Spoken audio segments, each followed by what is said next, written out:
A child crouches beside a river. The water is cold enough to sting the skin. Morning mist hangs low over the reeds. Somewhere in the distance, an animal calls out, and every head in the camp turns toward the sound. The child picks up a handful of berries, not because they're hungry, because food is here, and a few days from now it might not be. That simple decision, reaching for food when it appears, would shape the entire story of humanity. But not in the way most people imagine. Because when we picture ancient humans, we often see something strange. Lean hunters, visible muscles, bodies seemingly untouched by excess weight, and the obvious explanation appears almost too easy. They exercised more, they ate less, case closed. Except that is not what happened. In fact, the deeper scientists looked into the lives of hunter-gatherers, the more mysterious the question became. Because ancient humans were not starving, many groups ate surprisingly well. Some consumed large amounts of meat, others relied on honey, roots, nuts, fish, fruits, and seasonal abundance. Certain populations had access to calorie-rich foods that would seem almost luxurious by prehistoric standards, and yet obesity remained extraordinarily rare, not uncommon. Rare, the mystery was never simply about food. It was about the world surrounding food. And those are not the same thing. Imagine waking up 30,000 years ago. Before breakfast, your body is already making calculations. Where is water? Where is shelter? Where are predators? Where are rival groups? Where is the next meal? Every answer requires movement. Not scheduled movement, not exercise. Movement woven directly into survival itself. Modern people often separate life into categories: work, exercise, leisure, eating. Ancient humans had no such divisions. Life was movement. The search for calories required calories. The search for safety required calories. Even standing still carried consequences. And yet this still does not fully explain the puzzle, because researchers studying modern hunter-gatherer groups notice something unexpected.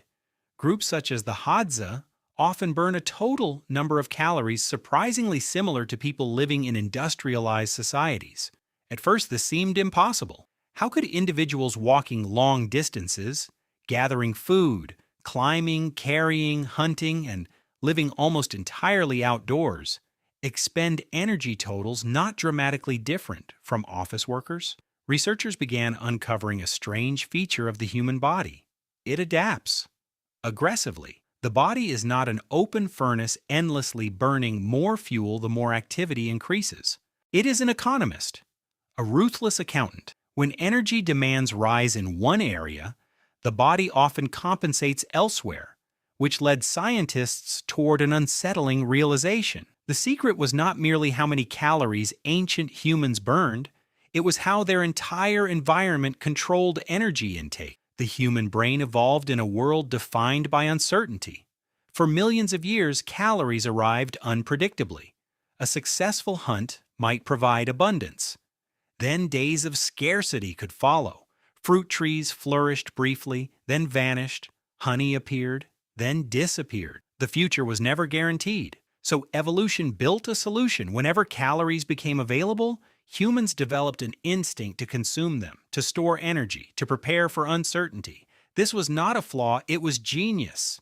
For nearly all of human history, fat represented survival, a biological savings account, a reserve against drought, against winter, against failure, against death. The irony is difficult to ignore. The very mechanism that once protected us may now be working against us. Because evolution never anticipated supermarkets. It never anticipated delivery apps. It never anticipated a world where abundance follows us everywhere. For ancient humans, temptation was occasional. For modern humans, temptation has become architecture. Entire industries now compete for a few seconds of attention inside a brain designed for scarcity. Bright packaging, artificial flavors, engineered textures, concentrated sugars. The human nervous system encounters stimuli more intense than anything found in nature, and it encounters them constantly. But the story becomes even stranger, Because ancient humans faced another force that modern life has quietly removed. Consequence: a hunter carrying extra weight paid a price. Movement became harder, heat accumulated faster, distance became more costly. The environment imposed immediate feedback, physics delivered the message. Today, technology absorbs much of that burden. Escalators replace climbing, vehicles replace walking, climate control replaces environmental stress, calories arrive with almost no physical negotiation. For the first time in evolutionary history, energy can enter the body while requiring virtually nothing in return. And yet, perhaps the most important difference is psychological. Ancient humans lived inside uncertainty. Modern humans often live inside chronic comfort. That sounds desirable, and in many ways it is. But researchers increasingly recognize that the human body evolved expecting variation: periods of effort, periods of rest, periods of hunger, periods of abundance, periods of cold, periods of heat. Life moved in rhythms. Modern life increasingly seeks permanence: permanent comfort, permanent access, permanent availability, permanent certainty. The body that evolved for fluctuation now inhabits a world obsessed with stability, and sometimes those two realities collide. What emerges is a profound misunderstanding. Many people imagine obesity as evidence of personal weakness. History suggests something far more complicated. The human body is not malfunctioning. It is doing exactly what millions of years of evolution trained it to do: seek energy, store energy, prepare for uncertainty. The problem is that uncertainty largely disappeared while the instincts remained, like an ancient navigation system operating inside a completely different landscape. And this reveals something larger than weight gain, something that reaches beyond food itself. Humans are creatures shaped by environments they no longer inhabit. Our fears evolved on open plains. Our attention evolved among immediate dangers. Our social instincts evolved in tiny tribes.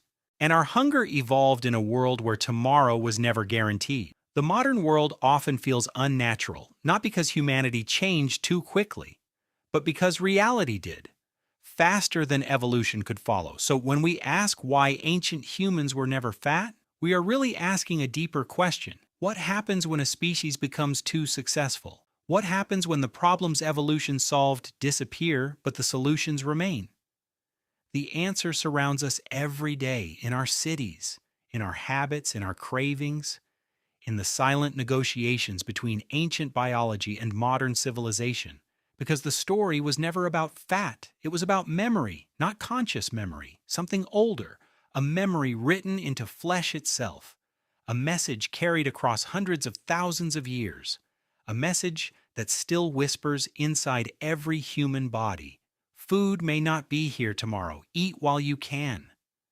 And perhaps the strangest realization of all is that the voice is not wrong. It is simply speaking from another world,